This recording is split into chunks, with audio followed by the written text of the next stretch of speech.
우리 주님의 평화, 세상이 줄 수 없는 우리 주님의 평화가 여러분 마음과 생각과 걸음을 늘 지켜주시기를 주님의 이름으로 축복합니다. 우리 미국의 목사이자 작가인 진 에드워즈라는 분이 계십니다. 그 목사님이 사도행전에 있는 바울의 전도 여행을 소설의 형식으로 책으로 출판했습니다. 5권의 책으로 출판을 했는데요. 일기라는 제목을 달고 있는데 바울의 동역자들의 이름이 붙어 있죠.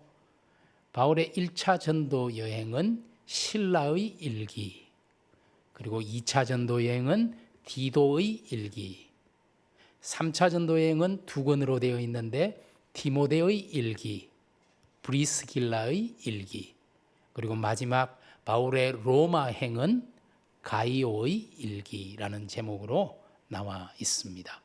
마지막 책을 제외하고 앞에 4권은 우리말로도 일찍이 번역되어 소개되었습니다.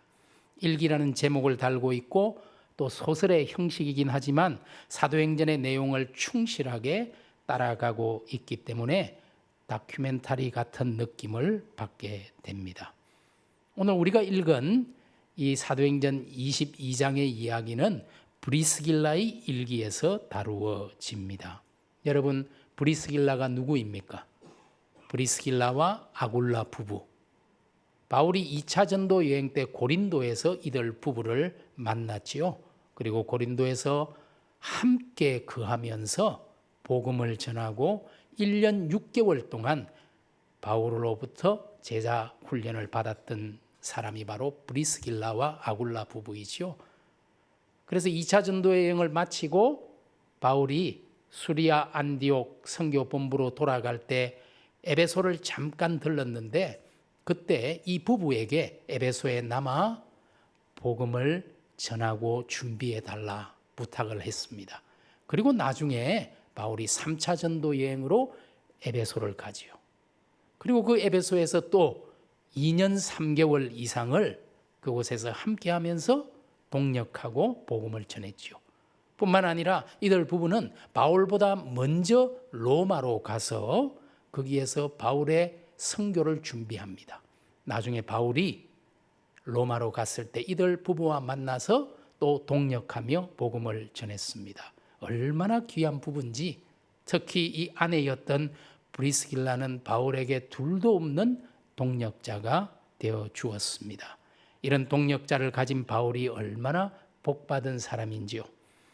브리스길라의 일기라는 책에 따르면 예수님에게 12제자가 있었다면 바울에게는 8명의 제자가 바울과 동고동락하면서 복음을 위해 헌신했습니다. 선교 본부가 있던 수리아 안디옥 출신의 디도, 그리고 루스드라 출신의 디모데, 더베라는 도시의 가이오, 데살로니가에서는 아리스다고와 세군도, 그리고 베레아의 소바드, 고린도의 소스데네, 에베소의 두기고, 이렇게 8제자가 바울과 함께 복음의 역사를 이루어 나갔지요. 바울과 이들 제자들은 3차 전도 여행지였던 에베소를 떠나면서 예루살렘으로 가게 되는데요. 두로와 가이사라를 거쳐서 예루살렘으로 가게 됩니다.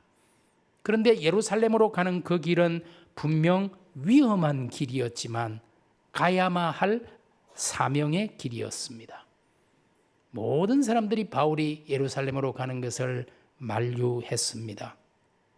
바울이 제자들과 함께 배를 타고 예루살렘으로 가기 위해 두로라는 곳에 도착했을 때 21장 4절의 말씀을 보면 그곳에 있는 제자들이 성령의 감동을 받고 예루살렘으로 올라가지 말라 간곡하게 부탁합니다. 그리고 두로를 떠나 가이사랴라는 도시로 왔는데요. 여러분, 그 가이사랴에는 여러분이 아시는 7집사 중 한 명인 빌립이라는 분이 계셨고 그 딸 4명이 예언하는 딸들이었습니다. 빌립과 딸들도 예루살렘에 가면 안 된다고 적극적으로 만류했지요. 뿐만 아니라 예루살렘에서 있던 선지자 아가보라는 사람이 가이사랴까지 내려와서 바울을 만나서 바울의 띠를 가지고 자기 손발을 결박하면서 당신이 예루살렘에 가게 되면 이렇게 결박당하고 이방인의 손에 넘겨지게 될 것입니다. 예루살렘에 가서는 안 됩니다 라고 말렸죠. 그래서 누가를 포함한 바울의 여러 제자들도 절대로 예루살렘에 올라가서는 안 된다고 만류했습니다. 그런데 바울은 만류하는 사람들을 뿌리치면서 예루살렘에 올라가는 것이 주님의 뜻이라고 말합니다. 그리고 21장 13절은 이렇게 기록하고 있죠. 여러분이 어찌하여 울어 내 마음을 상하게 하느냐? 나는 주 예수의 이름을 위하여 결박당할 뿐만 아니라 예루살렘에서 죽을 것도 각오하였노라. 바울이 모르는 것이 아니었습니다. 그곳에 가면 결박당하고 어쩌면 죽을 것입니다. 울면서 만류하는 여러 제자들이 너무 가슴 아팠지요. 그러면서 바울이 이렇게 자기의 뜻을 분명하게 밝히자 그 다음 절에 21장 14절의 말씀은 모든 사람이 주의 뜻대로 이루어지다라고 말하고 울음을 그쳤다라고 성경은 기록합니다. 바울은 고난이 기다리는 예루살렘으로 주님의 뜻이 이루어지기를 원했기 때문에 뚜벅뚜벅 올라가게 됩니다. 저는 오늘의 이 본문을 보면서 예수님의 마지막 예루살렘 행을 떠올렸습니다. 그렇습니다. 주님도 예루살렘에서 결박당하고 죽임당할 것을 아셨지만, 그리고 할 수만 있으면 그 선잔을 진하게 했으면 좋겠지만, 하나님의 뜻, 아버지의 뜻이 이루어지기만을 바라고 묵묵히 십자가가 기다리고 있는 그 길로 걸어가셨습니다. 예수님을 말리는 베드로와 제자들을 향해서 오히려 그들을 꾸짖었습니다. 여러분, 마태복음 16장 23절에 보면 사탄아 내 뒤로 물러가라. 너는 나를 넘어지게 하는 자로다. 너가 하나님의 일을 생각하지 아니하고 도리어 사람의 일을 생각하는구나. 꾸짖었습니다. 주님에게는 자신의 생명이 문제가 아니라 바로 저와 여러분을 죄에서 구원하시고자 하는 하나님의 뜻이 더 중요했습니다. 아마 바울에게도 자신의 생명보다 주의 뜻이 이루어지이다, 주님의 뜻이 이루어지는 것이 더욱 중요했을 겁니다.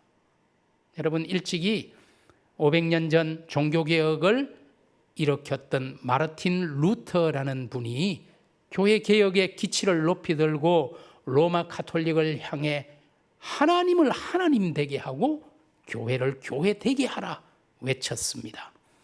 하지만 당시 돈으로 교황의 자리에 오른 교황 레오 10세라는 이탈리아의 유명한 부자 가문 메디치 가문 출신의 이 레오 10세는 루터를 파문했습니다. 그러면서 한 마리의 산돼지가 주님의 포도원을 짓밟고 있습니다. 주님 일어나소서라는 칙령을 발표합니다. 여기에서 한 마리의 산돼지는 루터고 주님의 포도원은 교회겠지요.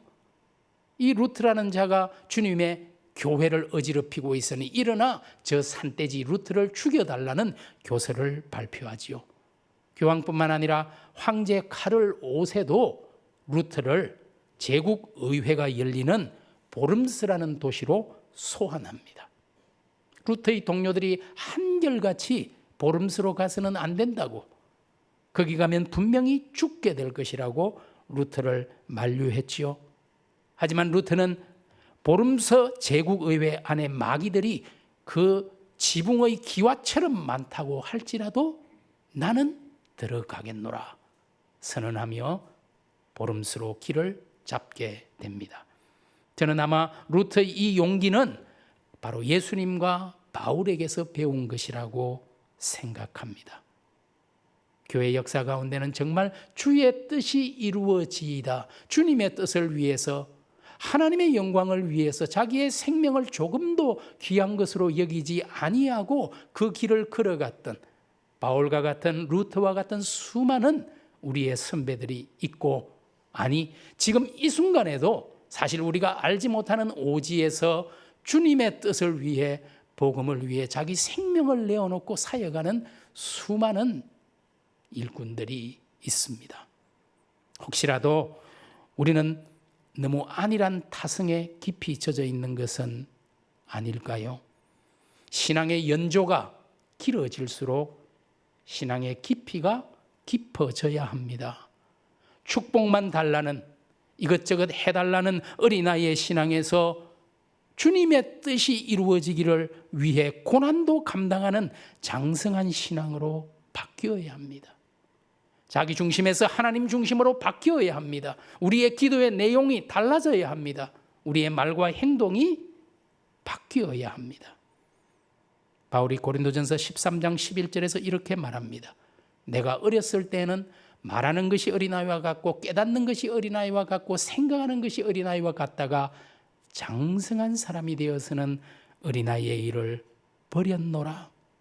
그렇습니다. 우리 주님께서 십자가를 지시면서 겟세마네 동산에 했던 그 기도, 나의 원대로 마시옵고 아버지의 원대로 하옵소서. 우리가 이제 장성한 그리스도인이 되었다면 주님의 이 기도를 올려드릴 수 있어야 합니다. 바울처럼 주의 뜻이라면 그곳이 어디든 걸어갈 수 있어야 합니다. 여러분, 주님의 뜻을 따라 예루살렘에 도착한 바울은 어떻게 되었습니까? 모두가 예상한 대로, 이미 예언한 대로 바울은 애매한 누명을 쓰고 결박을 당하고 매를 맞고 감옥에 갇히고 재판을 받게 됩니다. 유대인들이 바울을 고발한 이유가 무엇입니까? 사도행전 21장 28절에 이렇게 말하지요. 유대인들이 바울을 가리키면서 이 사람은 각처에서 우리 백성과, 유대인이죠, 율법과 이곳을, 성전을 비방하여 모든 사람을 가르치는 바로 그 자라고. 이 자는 유대 백성과 유대 율법과 유대의 성전을 비방하는 그런 자라고 고발합니다. 또 헬라인을 데리고 성전에 들어가서 이 거룩한 곳 성전을 더럽힌 자라고 고발했습니다. 유대의 율법을 지키지 않고 오히려 이방인을 성전에 들였다라는 것입니다. 여러분, 과연 바울이 그랬나요? 아니요. 바울은 유대인 중에 유대인입니다. 바울이 전도 여행을 할 때면 언제나 제일 먼저 찾아가는 곳이 바로 유대인의 회당이었습니다. 자기 백성들이, 자기 민족이 구원받기를 누구보다 원했던 사람이 바울이죠. 뿐만 아니라 디모데에게 일부러 할례를 행했을 뿐만 아니라 자기 자신도 유대인의 결례를 따라 갱그리아에서, 사도행전에 보면 머리를 깎고 서원을 했고 그 서원을, 나시린의 서원을 지켰던 사람, 유대인 중에 유대인이죠. 그리고 이방인을 성전에 들였다는 고발도 사실과 전혀 달랐습니다. 사도행전 21장 29절은 이렇게 말합니다. 그들이 전에 에베소 사람 드로비모가 바울과 함께 시내에 있음을 보고 바울이 그를 성전에 데리고 들어간 줄로 생각했기 때문에, 오해했기 때문에 이방인인 드로비모를 성전에 데려간 것으로 잘못 생각했습니다. 바울이 같이 있었을 뿐인데 이처럼 있지도 않은 일을 지어내고 사실을 왜곡시켜 가장하고 애매한 사람을 재판정에 세운 것입니다. 저는 바울이 이때도 예수님을 생각했으리라 생각합니다. 여러분, 우리 예수님이 얼마나 억울하게, 애매하게 재판을 받았습니까? 베드로의 법정이라는 것이 얼마나 웃긴 법정입니까? 죽어 마땅한 죄인들이 거룩한 하나님의 아들 예수님을 죄인이라고 심판한 곳이 베드로의 법정이니 그것보다 더 웃긴 법정이 세상에 어디에 있을 것입니까? 바울은 이 절박한 상황 가운데서도 저들에게 복음 전할 기회를 찾고 있었습니다. 여러분, 바울의 마음속에는 복음이라는 불덩이가 있었습니다. 전하지 않고는 견딜 수 없는, 자기가 어떤 상황에 있더라도 어떻게 하면 주님을 전할 수 있는 기회를 얻을 수 있을까만 생각했습니다. 참으로 바울은 디모데에게 디모데후서 4장 2절에서 말한 것처럼 너는 말씀을 전파하라. 때를 얻든지 못 얻든지 항상 힘쓰라는 말을 실천한 사람이었습니다. 여러분, 바울이 예루살렘에서 이 억울한 일을 당하는 기사가 사도행전 22장에서부터 26장까지나 기록이 되어 있습니다. 이 많은 이야기들 가운데 바울은 무려 6번이나 복음 전할 기회를 찾아 하나님의 말씀을 선언합니다. 오늘 22장, 23장, 24장에서 2번, 25장, 26장 이렇게 6번이나 바울은 오늘 무리 앞에서, 그리고 뒤쪽을 읽어보시면 공회 의회 앞에서, 로마의 총독 앞에서, 유대인의 왕 아그리빠 앞에서, 어디서든 누구 앞에서든 자신이 마음속에 품고 있는 이 불덩이 복음을 전했습니다. 오늘 우리가 함께 읽은 본문을 보면 바울은 무리 앞에 복음을 전할 기회를 얻기 위해서 자기를 붙잡은 천부장에게 이야기할 기회를 달라고 요청합니다. 그런데 천부장에게 바울이 헬라말로, 그리스말로 유창하게 이야기하자 천부장이 깜짝 놀랐습니다. 아니, 사람이나 선동하는 무식한 자인 줄 알았는데 그 당시 최고의 고급 언어인 헬라어를 줄줄줄줄 이야기하니까 도대체 이 자가 어떤 자인가? 그런데 바울이 자기는 길리기아 다소 출신이고 가말리엘에게서 배웠다라고 말하자 더 놀랐습니다. 세상에. 그 당시 최고의 선생님이었던 가말리엘 문화, 그것도 다소 출신. 여러분, 다소는 어떤 곳입니까? 고대 세계에서 아테네와 알렉산드리아와 함께 다소는 3대 학문의 중심지였습니다. 그런데 진짜 결정적으로 천부장을 놀라게 한 것은 바울이 나면서부터 로마 시민이라고 말할 때였습니다. 세상에. 천부장은 돈을 주고 로마 시민권을 겨우 샀는데 태어나면서부터 로마 시민이라니. 사도행전 22장 28절의 말씀이 이렇지요. 천부장이 대답하되 나는 돈을 많이 들여 이 시민권을 얻었노라. 바울이 이르되 나는 태어나면서부터 로마 시민이었다. 기절초풍할 일이죠. 그런데 로마 시민을 혐의가 확정되지도 않았는데 붙잡아서 매를 치고 때리고 감옥에 가두었으니 기절할 일이 아닐 수가 없습니다. 로마 시민권이 그때는 그렇게 귀한 것이고 강한 것이었죠. 미국 시민권이 문제가 아니잖아요. 오늘 저와 여러분은 천국의 시민권을 가지고 있는 사람들입니다. 여러분, 세상 앞에서 당당하시기 바랍니다. 저는 사실 나면서부터는 아니었고요. 하나님의 예정에 따르면 나면서부터였겠지만 중간에 중학교 때부터 예수를 믿고 예수의 사람이 되었는데 여기는 아마 태어나면서부터 예수로 물들었던 분들이 많이 계시겠죠. 여러분, 세상에 대해 당당하십시오. 그리고 바울이 그 기회를 얻어서 유대인들에게 드디어 복음을 전합니다. 무리 앞에 서서 오늘의 우리가 읽은 본문이 바로 그 내용입니다. 이때에는 히브리 방언으로, 동족들의 말로, 히브리 말로 복음을 전하기 시작했습니다. 자신이 그리스도를 박해하려고 예수 믿는 사람을 잡아 죽이던 사람이었고, 다메섹이라는 도시에 예수쟁이들이 많다는 말을 듣고 그곳에 그들 잡으러 가다가 부활하신 예수님을 어떻게 만나서 자기 인생이 어떻게 바뀌었는지를 이야기하죠. 여러분, 사도행전에는 바울의 이 간증이 무려 3번이나 기록되어 있습니다. 간증에는 예수 그리스도가 있어야 합니다. 내가 예수를 어떻게 만나고 예수가 나를 어떻게 변화시켰는지, 자기 과시형 라떼는 말이야 이런 것은 자랑질이지 간증이 될 수 없지요. 오늘 우리가 읽은 22장도 바울의 간증 중 하나입니다. 바울이 간증하면서 중요한 두 가지 질문을 하게 됩니다. 오늘 설교의 제목을 두 가지 질문이라고 했는데요. 오늘 우리 인생에서도 바울이 했던 이 두 가지 질문이 얼마나 중요한지.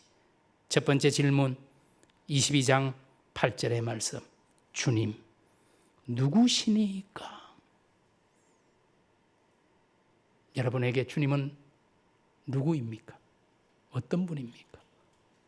우리 예수님께서 제자들과 가이사랴 빌립보에서 했던 질문 기억하시나요? 너희는 나를 누구라 하느냐? 너희는 나를 누구라 하느냐? 베드로의 대답은 여러분이 아실 것입니다. 하지만 베드로의 대답이 중요한 것이 아니라 나의 대답이 무엇입니까? 나에게 주님은 어떤 분입니까? 여러분 무엇이라고 하시겠습니까? 주님을 향한 나만의 신앙 고백이 있어야 합니다. 나를 위해 육신을 입고 이 땅에 오셨고 회개와 하나님 나라의 복음을 전해주시고 나를 위해 십자가에 달려 고난당하시고 부활하셔서 새로운 소망을 주시고 성천하셔서 지금도 나를 위해 기도하시고 그리고 나를 영접해 주실 그분이 예수 그리스도입니다.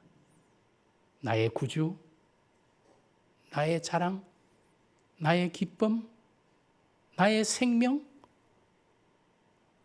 나의 주인 되시는 그분. 오늘 여러분에게 주님은 누구입니까? 주님, 누구시니까? 저는 말씀을 준비하면서 오래전 복음송이 생각나서 여러 번 불렀습니다. 여러분도 저와 함께 이 복음송을 부르면서 주님에 대한 그 사랑을 고백할 수 있었으면 좋겠습니다.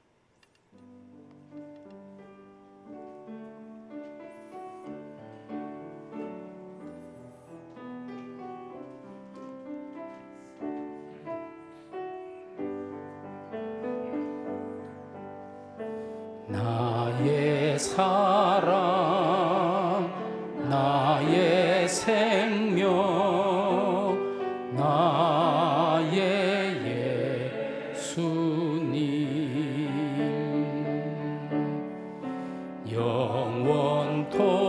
영원토록 정성 다해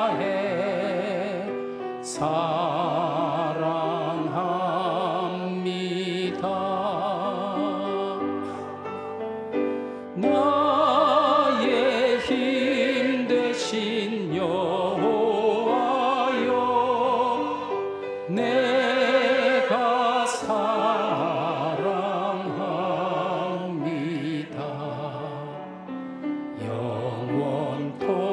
영원토록 정성 다해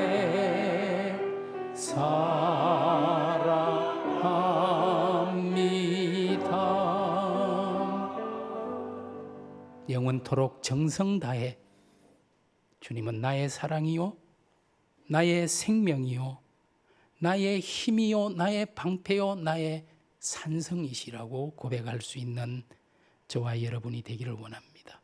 바울이 했던 두 번째 질문 22장 10절에 주님 무엇을 하리까? 우리의 신앙 고백은 행함으로 믿음은 삶으로 드러나고 연결되어야 합니다.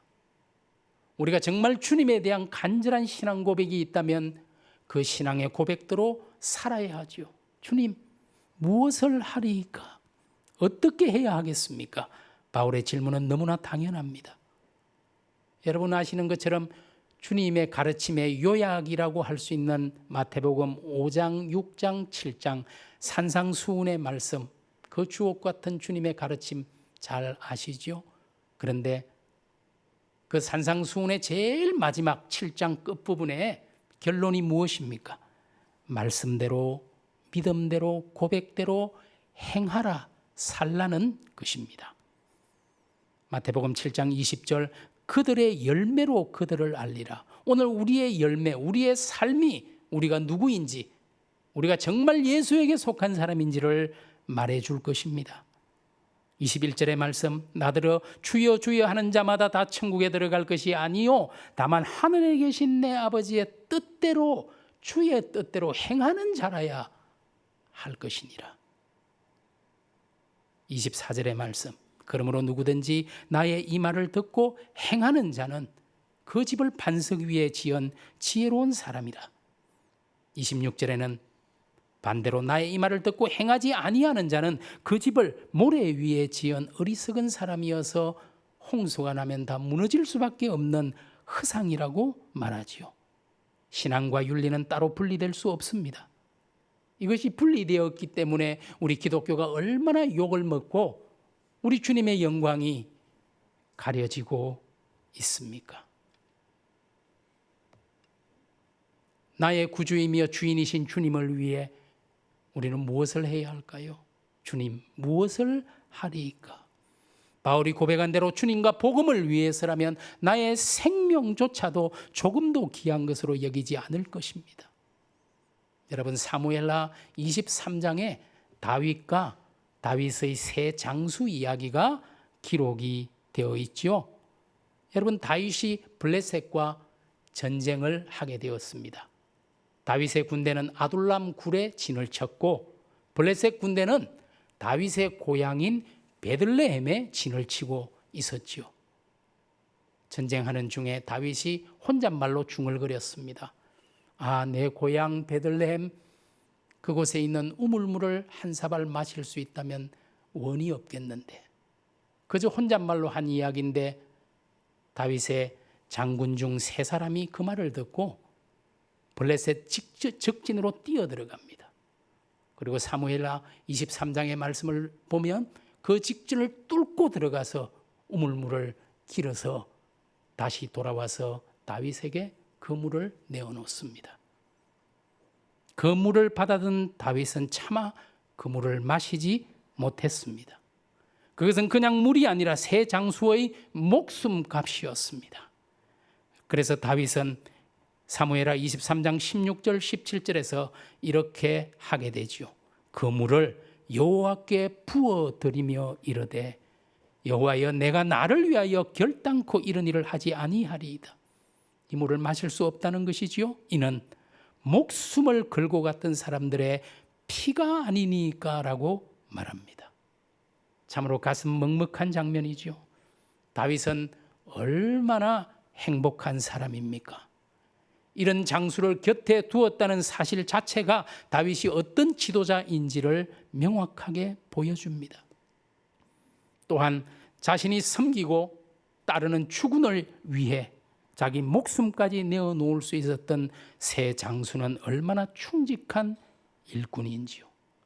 아마 다윗과 이 세 장수는 어떤 일로도 어떤 상황에서도 끊어지지 않을 겁니다. 이들을 끊을 것이 없습니다. 우리는 주님을 위해 무엇을 어디까지 할 수 있을까요? 바울이 했던 두 가지 질문을 평생 마음에 담고 살아가기를 원합니다. 주님, 누구십니까? 주님, 나에게 어떤 분입니까? 주님, 무엇을 해야 하겠습니까? 우리는 주님을 나의 구주로, 나의 주인으로, 나의 사랑, 나의 생명으로 고백하며 찬양하기를 원합니다. 세상의 어떤 것도 하나님과 우리를 끊어놓을 수는 없습니다. 떼어놓을 수 없습니다. 바울이 로마서에서 고백한 그대로 누가 우리를 그리스도의 사랑에서 끊으리요? 환난이나 공고나 박해나 기근이나 적신이나 위험이나 칼이랴? 내가 확신하노니 사망이나 생명이나 천사들이나 권세자들이나 현재일이나 장래일이나 능력이나 높음이나 깊음이나 다른 어떤 피조물이라도 우리를 우리 주 그리스도 예수 안에 있는 하나님의 사랑에서 끊을 수 없으리라. 그렇습니다. 우리 주님은 우리에게 그런 분입니다. 그렇다면 우리의 남은 인생 하나님을 위해, 주님을 위해, 복음을 위해 살아가기를 원합니다. 어려움과 고난이 있고 좁은 길이라도 주의 뜻이 이루어지이다. 주님의 뜻대로 이루어지이다 고백하며 그 길을 묵묵히 뚜벅뚜벅 걸어갈 수 있는 저와 여러분이 되기를, 우리 기쁜 소식교회 성도 한 사람 한 사람 되기를 주님의 이름으로 축복합니다. 기도하겠습니다.